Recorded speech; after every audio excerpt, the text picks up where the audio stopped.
Vamos abrir a palavra de Deus no livro de 1 Reis, capítulo 18, versículo 22. Então, a palavra de Deus diz assim: Então disse Elias ao povo: Só eu fiquei por profeta do Senhor, e os profetas de Baal são 450 homens. Então, Elias estava dizendo aqui ao povo, não é? De todos os profetas de Deus, eu fui o único que sobrou. E os profetas de Baal são 450. Então, nós sabemos, né, que Elias, ele propôs aos profetas de Baal que invocassem o seu Deus, e que depois ele também invocaria o Deus dele. E o Deus que respondesse com fogo seria o verdadeiro Deus. E nós sabemos que Elias derrotou os 450 profetas de Baal. E aqui em 1 Reis 19:1, fala assim: E Acabe fez saber a Jezabel tudo quanto Elias havia feito e como totalmente matara todos os profetas à espada.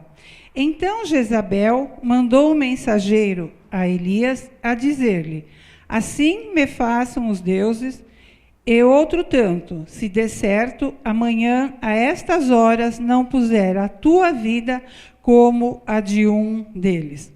Então Acabe, marido de Jezabel, contou a ela tudo quanto Elias tinha feito.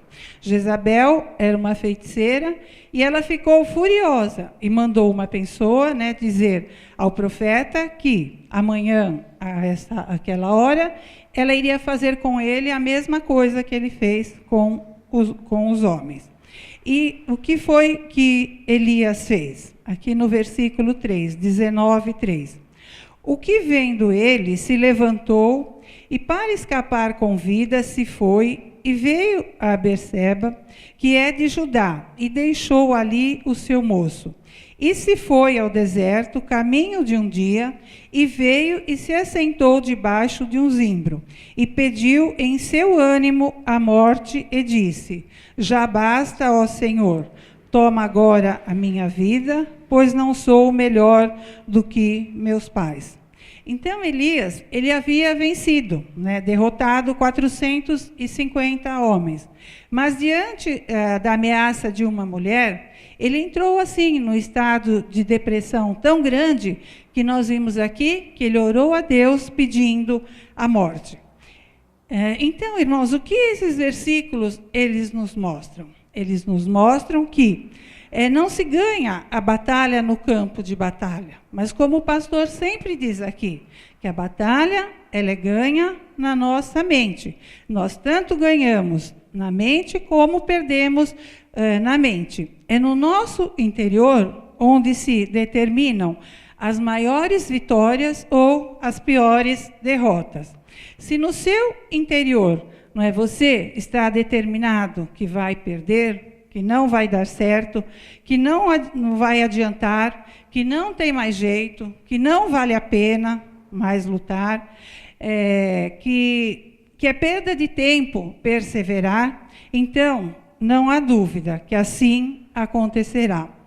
Então, o que você determinar na sua mente e você deixar ir para o seu coração, vai determinar a sua derrota ou a sua vitória. Então, irmãos, como é que um homem tão poderoso como o profeta Elias, não é? Ele ficou com uma depressão assim tão grande, ao ponto de pedir a Deus em oração que o matasse? Então, o que foi que aconteceu com esse profeta que o levou a agir dessa forma?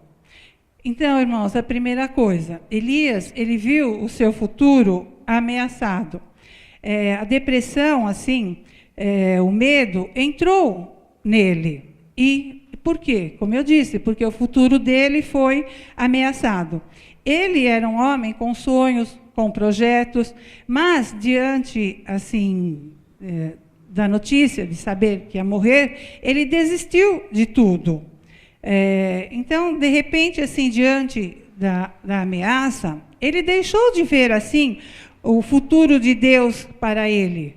Então, a partir do momento que ele recebeu aquela notícia, o futuro para ele já não existia mais.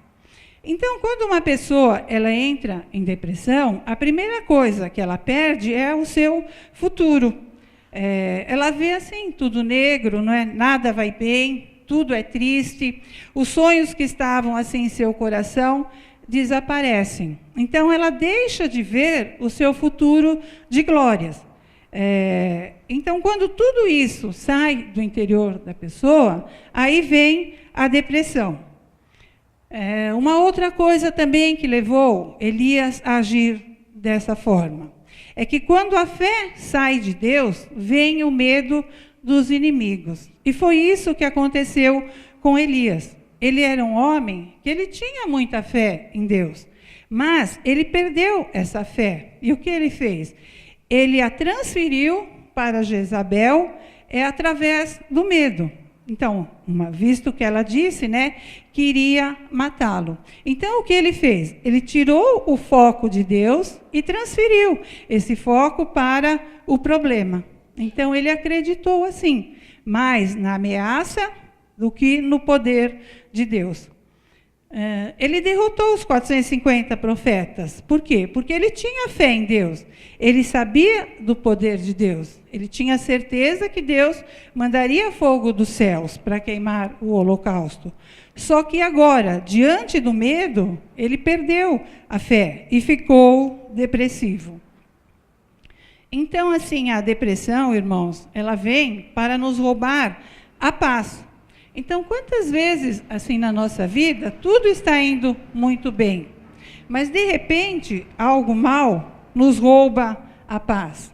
Às vezes, um algo mais é uma notícia ruim que o médico te dá.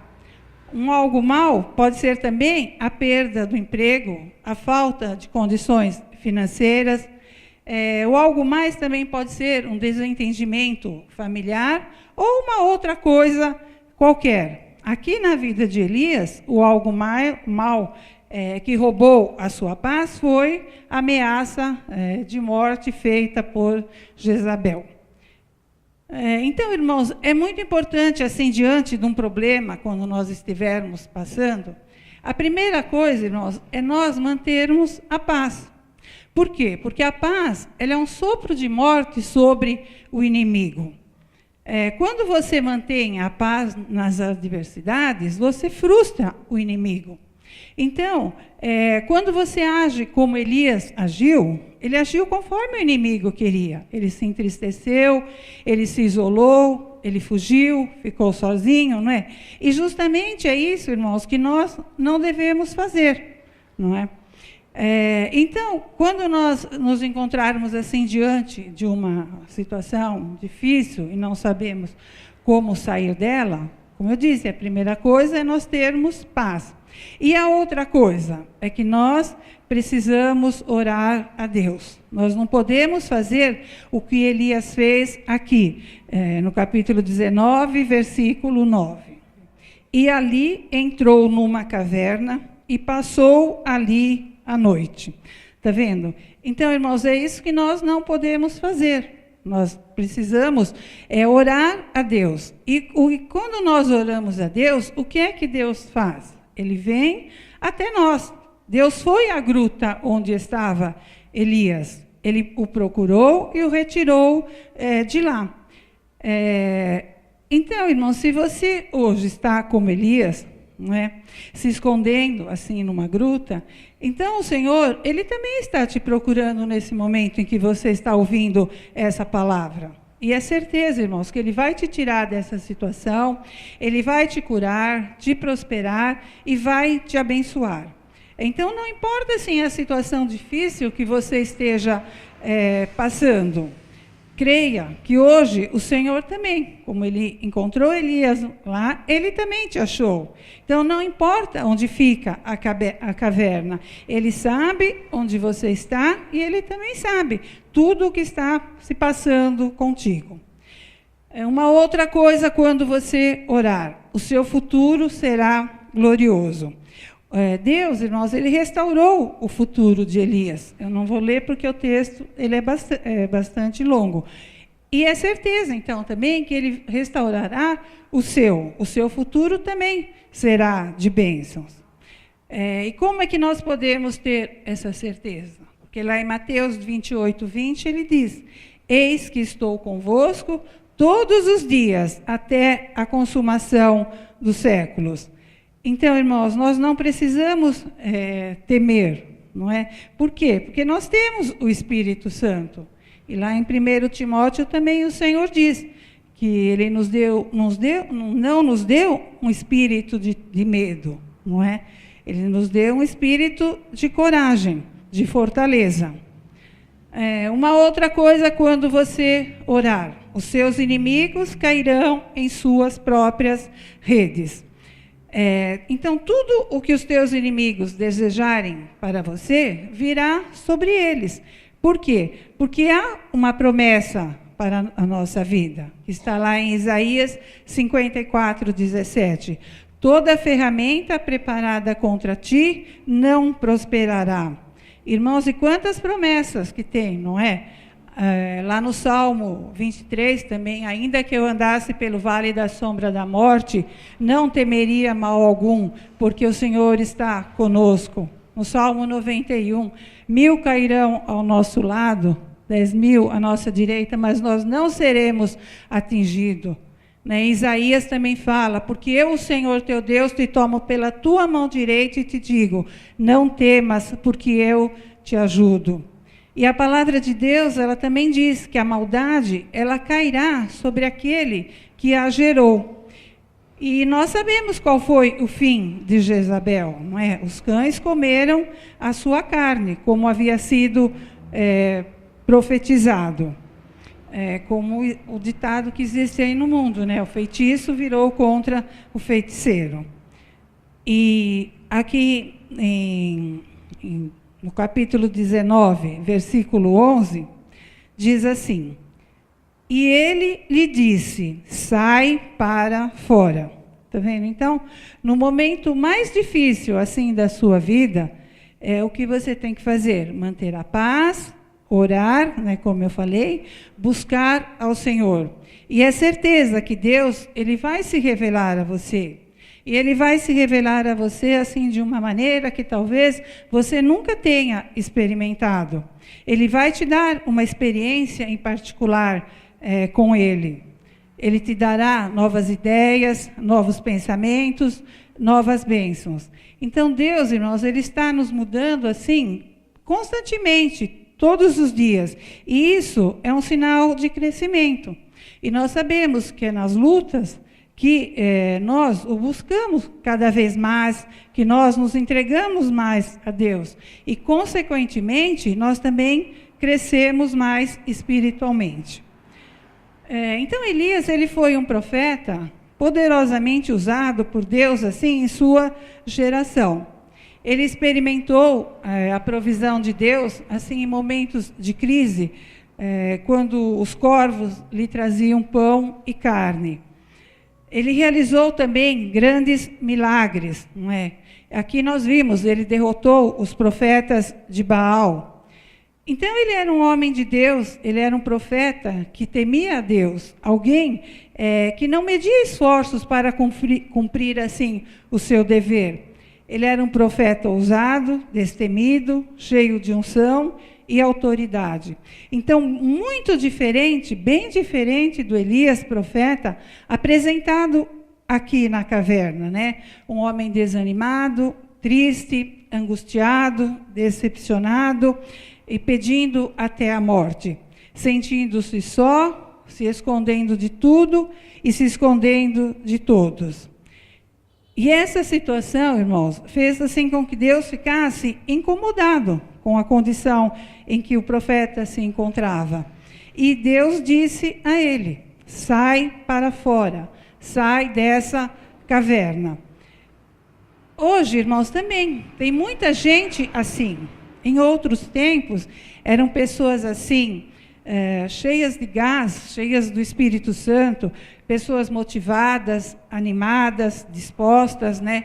Cheias de sonhos, firmes na fé, confiavam plenamente em Deus, mas devido assim a uma situação, por algum motivo, elas também se encontram assim hoje dentro de uma caverna, sozinhas, tristes, angustiadas, desanimadas e muitas vezes também pedindo a morte, como fez Elias. Então, irmão, se você é alguém que se encontra nessa situação, a palavra de Deus para você é: saia da caverna, saia para fora. A caverna não é lugar para você. Talvez Elias pensasse também que a vida havia acabado, mas muito pelo contrário, Deus ainda tinha muito a realizar na vida dele, como também tem muito a realizar na sua vida. Então, irmãos, o que nós aprendemos nesse texto, não é? Que diante de um problema, de uma dificuldade que nós estejamos passando, nós precisamos manter a paz. Nós não podemos nos desesperar, porque é assim que o inimigo quer que nós agimos. Então, nós temos que frustrar, nós temos que manter a paz. Outra coisa, orar a Deus, porque é certeza que Ele vai te responder. A palavra diz: clama a mim, responder-te-ei. E uma coisa também importante, que nós temos que nos lembrar, que a nossa vitória, ela começa na nossa mente. Como você pensar e deixar vir para o seu coração, acontecerá. Você será um vitorioso ou você será um derrotado. Amém? Que Deus abençoe a todos.